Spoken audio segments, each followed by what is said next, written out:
भारत का प्रधानमंत्री, बहुमत से चुना हुआ प्रधानमंत्री, उसकी बेबसी को देखिए, क्योंकि सत्ता पे बैठने के बाद उसे पता चला कि इस देश का तंत्र कितना विदेशी ताकतों के साथ लिप्त है।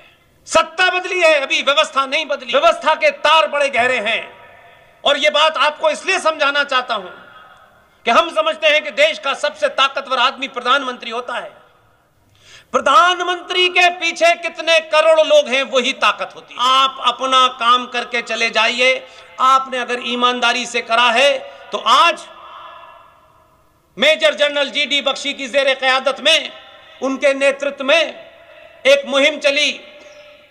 कर्नल आर.एस.एन. सिंह, सुशील पंडित, प्रोफेसर कपिल कुमार, ललित अंबरदार, ये तमाम, प्रोफेसर पवन सिन्हा, ये 10-12 लोग जिनका किसी राजनीतिक दल से कोई लेना देना नहीं है। बहुत लोगों ने कहा कि आप मोदी के इशारे पे काम करते हैं, लेकिन हमने कहा हमें इशारा दिखाई नहीं दे रहा, कहां से आ रहा है। हम आज तक जीवन में मिले नहीं उन बेचारों से, न मिलने की कोई हमारी तमन्ना है। हम उस लाइन में है ही नहीं जिस लाइन में लोग लंबी लंबी कतारें धक्के दे के खड़े हैं। एक मुहिम चलाई कि जो आदमी भारत का पहला प्रधानमंत्री था, उसको इस सरकार में मान्यता मिले। हम कोई साइन कराने नहीं गए पिटीशन में, हमने कोई धरना प्रदर्शन नहीं दिया। आप जैसे लोगों ने पूरे देश में जगह जगह हमारी सभाएं की, हमको खाना खिलाया, हमको सोने की जगह दी। हम यही आपका एहसान मानते हैं। हमने ऐसे ही हर मन से लोगों के सामने सत्यता रखी जिसमें हमारा कोई स्वार्थ नहीं, और पूरी ताकत से रखी। आपके आदमी की खूबसूरती यह है कि खबरें वो टीवी पे देख के नहीं समझता है। आज के सोशल मीडिया के माध्यम से उसे पता चलता है कि देश क्या चाहता है। उस मुहिम के बाद सुभाष चंद्र बोस के बारे में जितनी भी फाइलें गुप्त रखी थी, उन्हें सार्वजनिक कर दिया। बहुत सारे तथ्य बाहर आ गए। एक माहौल बनाना पड़ता है किसी काम को करने से पहले, और तथ्य बाहर आए। और सोचिए जरा, आज आप यहां बैठे हैं, बहुत सारे लोग पिछले 36 घंटों में मुझसे मिले, बहुत सारी बातें की, मुझसे सवाल पूछे। मैंने कहा मैं सवाल का जवाब नहीं देता भाई। मैं जो कुछ कह रहा हूं, जो मेरी टीम, हमारे साथी कह रहे हैं, उसकी प्रामाणिकता को सार्वजनिक मंचों पे देखिए, हमसे सवाल मत पूछिए। बहुत लोग हमारे बारे में बड़ी गलतफहमी बनाए हुए हैं। हम किसके लिए काम करते हैं? हां, हम काम करते हैं। किसके लिए काम करते हैं? हमारे मूल में राष्ट्र है, कोई पार्टी, कोई संगठन नहीं है। हम डंके की चोट पे कहते हैं हम काम करते हैं। हमको हिंदुस्तान के किसी पद की कोई आवश्यकता नहीं है, ना हमारी ख्वाहिश है। जब आप ईमानदारी से काम करते हैं, अपनी बातों को रखते हैं, तो प्रकृति भी आपकी मदद करती है। भारत का प्रधानमंत्री, बहुमत से चुना हुआ प्रधानमंत्री, उसकी बेबसी को देखिए, क्योंकि सत्ता पे बैठने के बाद उसे पता चला कि इस देश का तंत्र कितना विदेशी ताकतों के साथ लिप्त है। सत्ता बदली है, अभी व्यवस्था नहीं बदली। व्यवस्था के तार बड़े गहरे हैं। और यह बात आपको इसलिए समझाना चाहता हूं कि हम समझते हैं कि देश का सबसे ताकतवर आदमी प्रधानमंत्री होता है। प्रधानमंत्री के पीछे कितने करोड़ लोग हैं, वही ताकत होती है। वो अपने ऑफिस से निकल के जाते हैं। उन्होंने अनाउंस किया, पब्लिकली अनाउंस किया कि ये जो लाल किला है, जहां हर बार आप एक प्रधानमंत्री को 15 अगस्त के दिन देखते हैं, भारत के इतिहास में पहली बार भारत का प्रधानमंत्री लाल किले पे 15 अगस्त से पहले भी गया। अपनी कार से निकला प्रधानमंत्री निवास से, और उसने एक ट्वीट किया।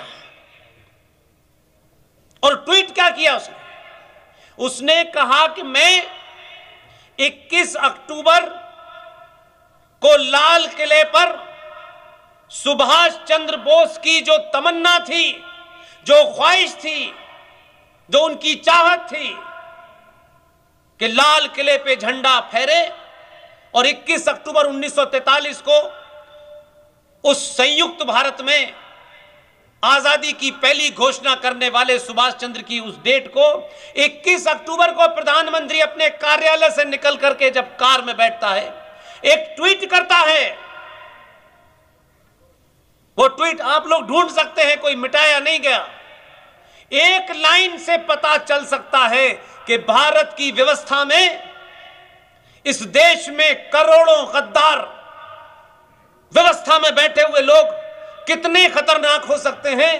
पूर्ण बहुमत से जीता हुआ प्रधानमंत्री, उसने लिखा कि मैं लाल किले पे झंडा फहराने जा रहा हूं, लेकिन मुझे मालूम है कि लोग मेरे बाल नोच लेंगे। आप सोचिए कि वो तंत्र कितना मजबूत था। विदेशों से लेके चारों तरफ, अभी आपने बीच में देखा होगा, जैसे जैसे वो आगे बढ़ रहा है, जैसे जैसे सनातन की खोई हुई उस असीमता को स्थापित कर रहा है, वो ताकतें कभी शाहीन बाग पे बैठती हैं, कभी किसान आंदोलन के नाम पे बैठती हैं। ये देश भर में जो व्यवस्था के अंदर लोग बैठे हुए थे, उनको उठाया जा रहा है, इसलिए ये गड़बड़ हो रही है। लेकिन खुशी है, सुभाष चंद्र बोस के परिवार में कौन बचा, कौन नहीं बचा, किस पार्टी से किसने टिकट लिया, यह महत्व नहीं है। उसको समझ में आ गया कि भारत के असली पुरुषार्थियों को अगर स्थापित कर दोगे तो यह समाज कायरों की पूजा करना बंद कर देगा। इसलिए अभी 2 महीने पहले आप घटनाओं को सिंबॉलिक देखते हैं, मैं घटनाओं को 1000 साल के लिए देखता हूं।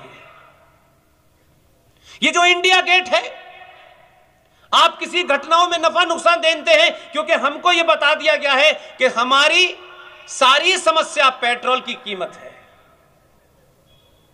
प्याज की कीमत है। दुनिया में मैंने ऐसा समाज नहीं देखा जो प्याज और पेट्रोल की कीमत पर सत्ता बदलता हो। सॉरी, हम अपने आप को इतने हीन भावना से ग्रस्त हैं, इंफिनिटी कॉम्प्लेक्स से ग्रस्त हैं कि हम ये समझते हैं कि सारे जेंटलमैन टाई लगाते हैं। टाई लगाया हुआ आदमी सबसे ज्यादा मक्कार होता है। यह सिंबॉलिक है, उसको उसमें मत लीजिए। आपको बताया गया कि भारत बहुत बैकवर्ड है, भारत में जेंडर जस्टिस नहीं है। यह कौन बता रहा है? जो 244 साल से दुनिया की सबसे पुराना लोकतंत्र की दुनिया को ज्ञान देते हैं, बहुत आधुनिक है, बहुत तरक्की की है, सिलिकॉन वैली बना ली, ये बना लिया, वो बना लिया।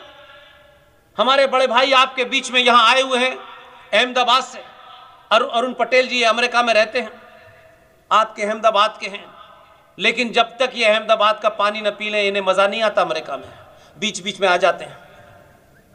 वही अमेरिका आपको ज्ञान दे रहा है कि भारत की महिलाओं के साथ में अत्याचार होता है, अनाचार होता है, इन्हें बराबरी का दर्जा नहीं है।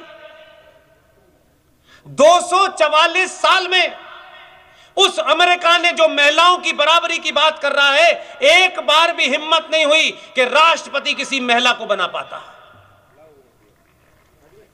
हमसे जेंडर जस्टिस की बात करने वाले लोग,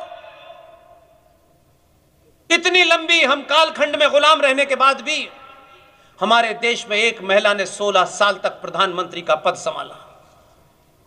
हमारे देश में एक महिला ने 5 साल तक राष्ट्रपति का पद संभाला। जो हमें जेंडर जस्टिस की ज्ञान दे रहे हैं, महिला के कपड़े उतार करके टेलीविजन पे उससे विज्ञापन कराना जेंडर जस्टिस नहीं है। महिला को शो बॉय की तरह बेचना यह जेंडर जस्टिस नहीं है। हम बहुत पिछड़े हैं, हम गरीब हैं, हमने बहुत सारे काम नहीं किए। हमारा तुलनात्मक अध्ययन करना है तो भाई हम आज 1947 की बात छोड़ दीजिए, हमारे यहां तो अहल्याबाई होलकर जब बहुत छोटी थी तब से राज संभाल लिया था, और उन्होंने राज भी चलाया और राष्ट्र भी चलाया। उनको शादी में जितने मुंह दिखाई मिले थे, यह आपको गौरव का भाव पैदा करेंगी ये घटनाएं। अहिल्याबाई होलकर को जितने पैसे अपनी मुंह दिखाई में मिले थे, उन पैसों का प्रयोग उत्तर प्रदेश में काशी के मंदिरों को ठीक कराने में लगाया। यह है हमारी संस्कृति। बहुत आधुनिक लोग हैं, आपके यहां से पॉपुलेशन के अनुपात में सबसे ज्यादा रेप होते हैं। आप हर छोटी छोटी बात पे तुलनात्मक अध्ययन करने लगते हैं कि पेट्रोल की कीमत बढ़ गई, वहां $3 बढ़ गई, आपको पता नहीं है।